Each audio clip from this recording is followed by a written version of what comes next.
ಹರೇ ಶ್ರೀನಿವಾಸ. ಶ್ರೀ ಪುರಂದರದಾಸರು ರಚನೆ ಮಾಡಿದ ಕೃಷ್ಣನ ಮೇಲೆ ಹಾಡು.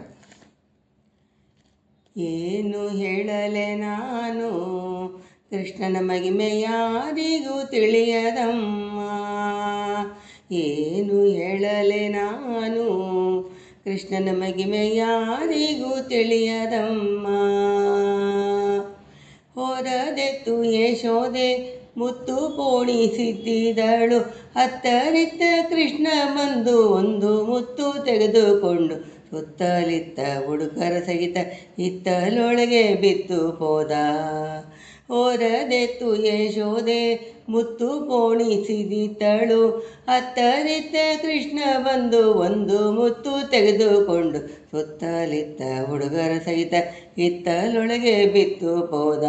ಏನು ಹೇಳಲೆ ನಾನು ಕೃಷ್ಣನ ಮಹಿಮೆ ಯಾರಿಗೂ ತಿಳಿಯದಮ್ಮ.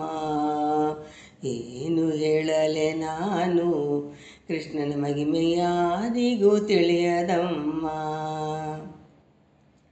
ಪರಿ ಚಿಂತೆಯಿಂದ ಯಶೋದೆ ನಾರಿಯರ ಕಳೆದಳು, ಸಂದು ತಿಂದಿಲಿ ಹುಡುಕಿ ಕಂದ ಕಾಣೆಂದು ಬರಳು.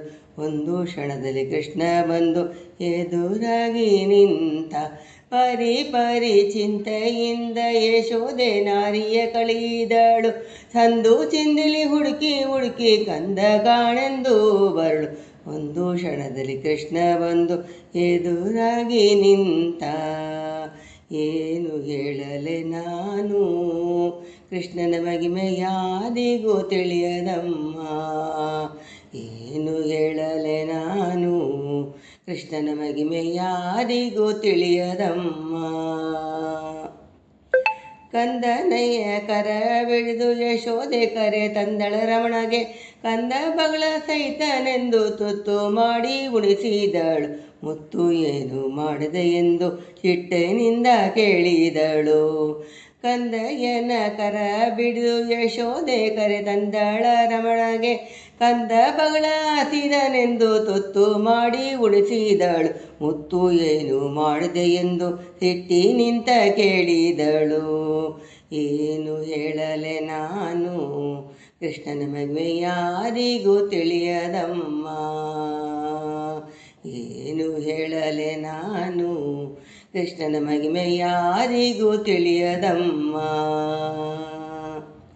ಹೆತ್ತ ತಾಯಿ ಕರೆದುಕೊಂಡು ಹಿತ್ತಲೊಳಗೆ ಮುತ್ತಿನ ಗಿಡ ತೋರಿದ, ಬಂಡೆ ಎಂಟು ಕೊಂಜು ಜೋಲು ತಿರಳು ಕಡಿದು ರಾಶಿ ಹಾಕಿದ ಪರಮ ಪುರಂದರ ವಿಠ್ಠಲರಾಯ.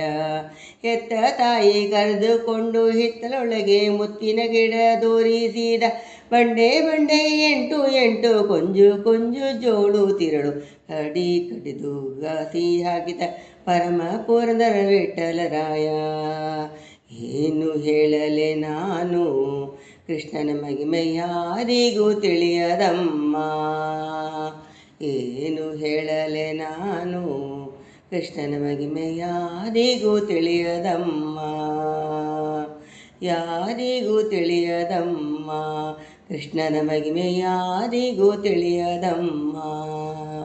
ಹರೇ ಶ್ರೀನಿವಾಸ.